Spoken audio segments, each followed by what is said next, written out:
今晚呢，我哋就 book 咗位，就嚟到名古屋呢一間專係食貝類嘅餐廳。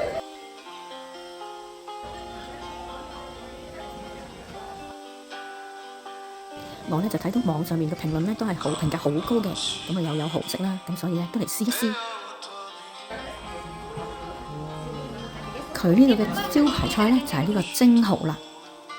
之後呢非常之出色嘅就係呢個蠔啦，就有魚子同海膽配成嘅明太子生蠔都勁好食啊！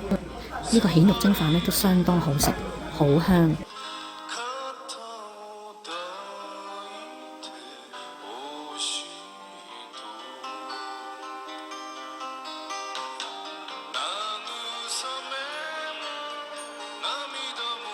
咁多美食一定要配上 sake 先最開心嘅。呢間餐廳5分滿分，我會俾4分。